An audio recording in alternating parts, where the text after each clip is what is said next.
La filosofía antigua, por Emanuele Severino, 1986. Página 4. Introducción.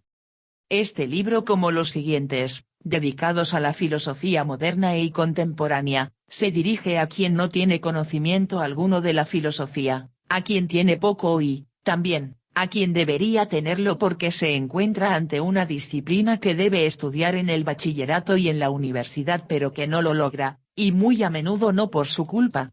Por cierto, la palabra filosofía hoy se repite continuamente, pero apenas se quiere comprender su significado se produce tal revuelo que dan ganas de abandonar. Este avispero se debe en buena parte a la manera como en la actualidad entienden la filosofía los filósofos de profesión. La filosofía siempre estuvo relacionada con todo, no solo con la realidad, como parecería obvio, sino también con toda forma de cultura.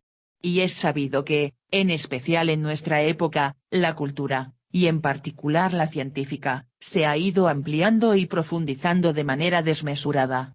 Y por lo tanto se multiplicaron con no menos desmesura las relaciones que la filosofía mantiene con los diferentes sectores culturales. Y esta superabundancia atrajo cada vez más la atención. Para expresarlo con una imagen, podría decirse que mientras antes la filosofía era una ciudad de la que partían muchos caminos que la unían con diferentes regiones, hoy los caminos, además de multiplicarse, se han convertido en anchas autopistas que llevan a miríadas de metrópolis. La vieja ciudad ha quedado reducida a un pequeño claro al cual los más atentos aún reconocen el carácter de punto de irradiación, pero que muy a menudo se considera un camino cerrado, al margen del vaivén del tránsito. De esta manera sucede que hoy la palabra filosofía se dice continuamente y a la vez se considera la filosofía como un camino sin salida. El director de orquesta, o sea la cultura hoy dominante, le ha marcado el alto a la marcha filosófica. Pero para comprender que cierto gesto es el alto de un director de orquesta hay que haber escuchado la música. En la actualidad sucede que, con frecuencia, los directores dicen alto a una música que ni se ha escuchado.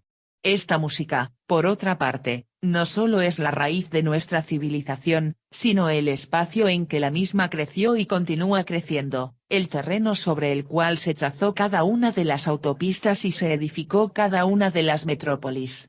Desde este punto de vista, los altos de los directores de orquesta son las señales que alzan los niños cuando juegan al jefe de estación. La filosofía, hoy, tiene junto a ella las ciencias naturales, las ciencias lógico-matemáticas, las ciencias del hombre, economía, psicología, sociología, antropología, lingüística y de inmediato agreguemos un etcétera porque si no nunca terminaríamos. O sea que la filosofía se presenta, en la actualidad, siempre en compañía de algún extranjero, aunque estos extranjeros son todos sus hijos. Y hasta los hijos una vez nacidos, están fuera, extra, respecto de quien los ha dado a luz. En esta multitud es difícil captar el rostro de la filosofía. Se ve mezclado con otros 1000 perfiles, con otras 1000 expresiones, sacudido por la multitud de un lado a otro. Y todos se dirigen a ella para decirle que no puede estar sola, sino que debe rejuvenecerse y enriquecerse con el aporte de las múltiples relaciones culturales. Además, buena parte de esa multitud ha aprendido que la cultura depende de las condiciones históricas en que vive y que, por lo tanto, también la filosofía está determinada por el tipo de sociedad en la que se encuentra. El barullo alrededor de la filosofía crece de esta manera desmesuradamente, porque ya no está constituida solo por las formas culturales, sino por todos los acontecimientos de la historia. Sucede entonces que, en los libros de historia de la filosofía, y también en los que se escriben para aquellos que nada saben de filosofía, hay de todo. Y a menudo de la peor manera, porque si son densas las relaciones entre filosofía y otras formas culturales y estructuras sociales, también es cierto que el sentido auténtico de esas relaciones y sigue siendo uno de los problemas más arduos. Platón, por ejemplo, vivió en Atenas entre los siglos V y IVA. C. Pero es una cuestión muy difícil establecer por qué la sociedad ateniense de esa época produjo justamente la filosofía de Platón, junto con algunas otras, y la manera en que ésta se presenta. En el mejor de los casos, se logran establecer vagas analogías o inútiles tautologías que casi siempre sirven tan solo para aumentar las páginas del libro que se quisiera dedicar a la filosofía. Y en vez de indicarse la relación específica entre historia griega de los siglos V y IVA, C. y la filosofía de Platón, se termina por yuxtaponer a la exposición de esta última un relato más o menos detallado de ese periodo histórico. Puede admitirse que la filosofía de Platón sea a la que es porque entre los siglos V y IVA, C. todo el universo, y por lo tanto toda la civilización y la cultura humana han sido como fueron. Pero es otro este enunciado general, y otra la pretensión de indicar los motivos específicos por los cuales en determinadas circunstancias históricas deba existir la filosofía de Platón. Y justamente porque esta pretensión aún espera ser satisfecha, muchos libros que desean tratar del desarrollo histórico de la filosofía tienen el aspecto de esa confusión a la que me he referido. ¿Qué puede esperar el lector en este libro y en los siguientes? Antes que nada, la filosofía liberada lo más posible de la confusión. Para el que desee empezar a comprender algo, lo mejor es simplificar la acumulación de conceptos. Es verdad que la filosofía tiene relación con todo, pero para seguir las huellas de sus relaciones debemos empezar por mirarla a la cara, quiero decir, mirar su cara. Solo de esta manera puede esperarse comprender el sentido auténtico de su relación con toda la cultura humana, de su presencia en los sectores más dispares del saber y el sentido mismo del rechazo que en esos sectores se produce con respecto a ella. También la matemática, y toda forma cultural, está en relación con el edificio del saber y con la sociedad en la que nació y se desarrolló. Pero para comprender esta relación será necesario empezar de una vez a comprender el contenido matemático. Tal vez para darse cuenta de que su secreto no está en la matemática, sino fuera o debajo de ella. También el psicoanálisis interpreta los sueños sobre la base de una dimensión que no está directamente presente en las imágenes oníricas. Pero para interpretar los sueños, antes que nada, hay que conocerlos, mirarlos a la cara. Ahora bien, mirar a la cara la filosofía solo es posible acercándose a los grandes filósofos que surgieron a través de la historia, y sobre todo a la filosofía antigua, o sea a la filosofía griega, que es el inicio y el fundamento de toda la historia del pensamiento filosófico. Pero también la historia de la filosofía aún prescindiendo de todo lo que se relaciona con ella, es ya por sí sola una inmensa galaxia. Estos volúmenes solo intentan mostrar su articulación principal. Y ahora es conveniente que nos entendamos sobre el significado de estas imágenes. A quien no sepa matemática, se empieza por hacerle estudiar aritmética. Es verdad que la aritmética es algo extremadamente más complejo que lo que creen los niños, y encierra todos los secretos de las disciplinas matemáticas más complejas, pero usualmente, cuando se enseña aritmética, también se da a entender que es fácil. Entre los que se han dedicado a los problemas de la matemática hay quien confían más en la facilidad de la aritmética que en su condición de custodio de los secretos de la matemática. Con la filosofía sucede algo totalmente distinto. No se puede ofrecer al lector el equivalente filosófico de la facilidad de la aritmética. Esta última puede ser fácil, pero es una cosa seria. El equivalente filosófico de la facilidad de la aritmética es una simpleza o una tomadura de pelo. La articulación principal de la historia de la filosofía, hacia la cual se quisiera conducir al lector, no es una especie de juego filosófico para niños o un juego para niños filósofos, sino que es la cumbre de la filosofía.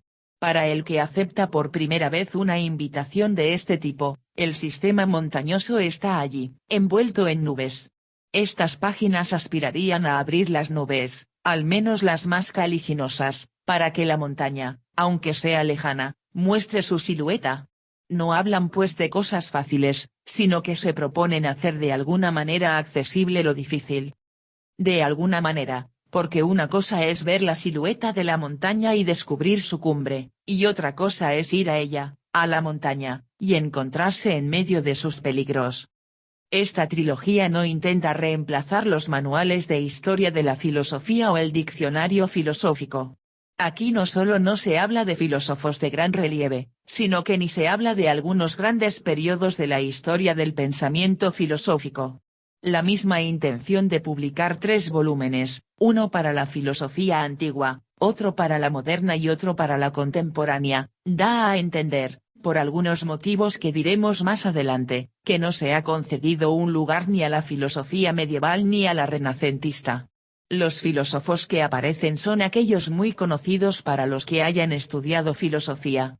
Pero muy a menudo sería mucho mejor que no se estudiase en absoluto filosofía en vez de estudiarla como se estudia. La crítica dirigida a la manera idealista, hegeliana, de entender la historia de la filosofía, se ha convertido en una cómoda coartada para enseñar filosofía sin comprenderla, y no haré demasiadas distinciones entre el bachillerato y la universidad. Pero como Hegel, se dice, reduce la historia de la filosofía a las fórmulas que tenía en mente y en cambio esa historia como cualquier otra es rica, compleja, variada, caprichosa, imprevisible. A los filósofos es necesario dejarlos andar cada uno por su camino, y a cada cual por uno diferente, que en cierto momento siempre se interrumpe. Hay quien por seguirlo se ha obligado constantemente a cambiar de camino. Si nada se comprende a través de todo esto, entonces se contesta a veces, el vicio está en las cosas mismas. En esta situación de, presunto, embarullamiento objetivo, es impalpable y casi inocente el embarullamiento mental de quien, al tener que enseñar el embarullamiento objetivo de la filosofía, al menos debería saber seguir las circunvoluciones del desorden. Pero las cosas no son así. La perturbación existe sin duda. Pero emerge justamente cuando el pensamiento y el lenguaje filosóficos han alcanzado esa claridad, esa clara profundidad, esa nitidez y rigor, todas estas características que nada tienen que ver con la facilidad, propios de los grandes textos filosóficos.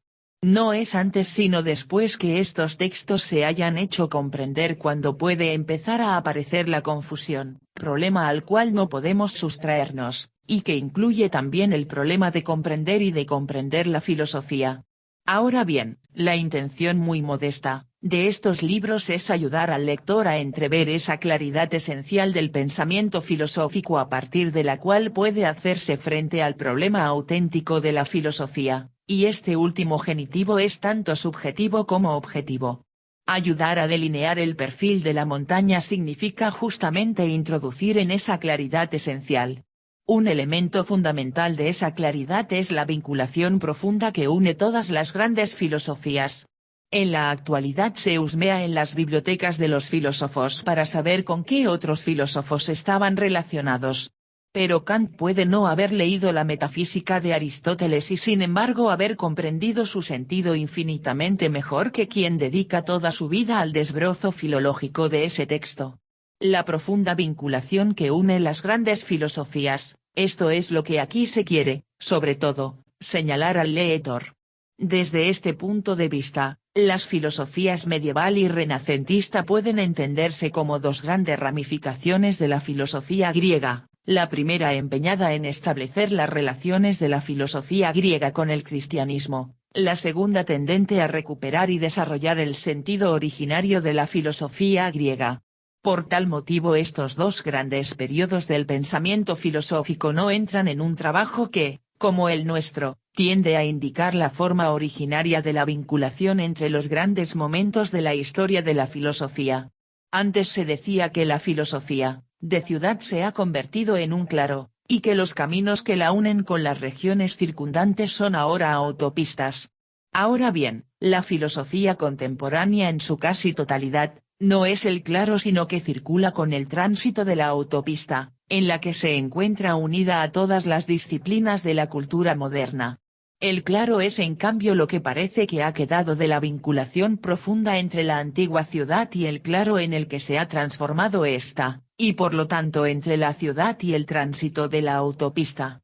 Pero la consideración de este vínculo adquiere la importancia y el significado que le son propios solo si, antes que nada, no se pierde el recuerdo de la ciudad filosófica. Dirigir la atención hacia la vinculación profunda entre grandes pensadores significa justamente no perder el recuerdo de esa ciudad. Solo conociendo qué ha sido la filosofía puede comprenderse el sentido de su transformación actual y puede redescubrirse su rostro bajo la máscara. Hoy la filosofía tiende a confluir con la ciencia, pero solo recordando que ha sido la primera puede esperarse comprender el sentido de la segunda y de la misma civilización que se está construyendo sobre los cimientos de la ciencia.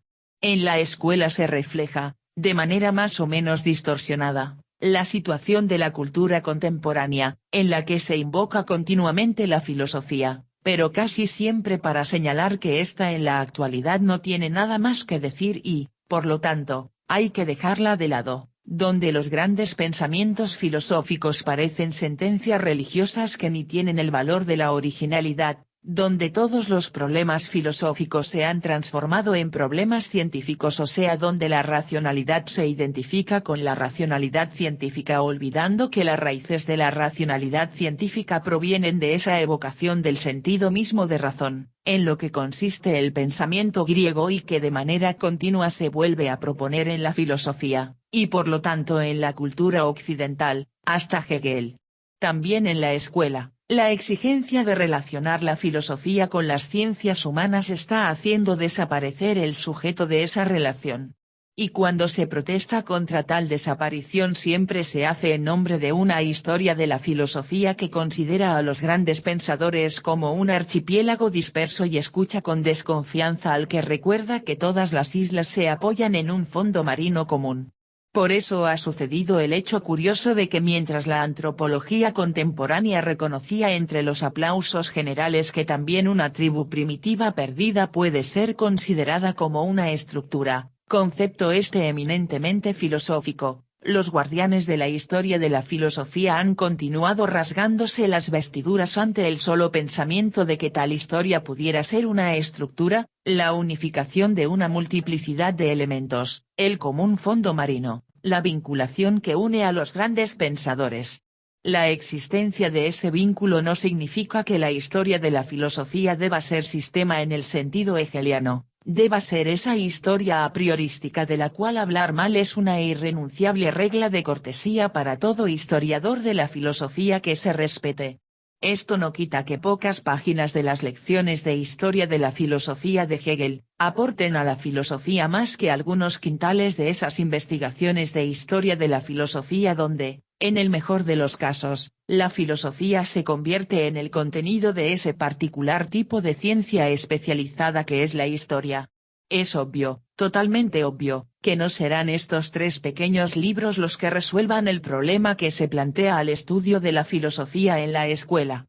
Pero justamente por la manera en que están delimitados pueden ayudar al lector a moverse luego por sí solo, si lo deseara, a través de itinerarios no señalados en el mapa.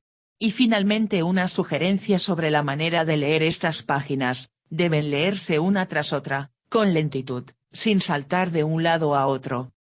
Página 10 de 210.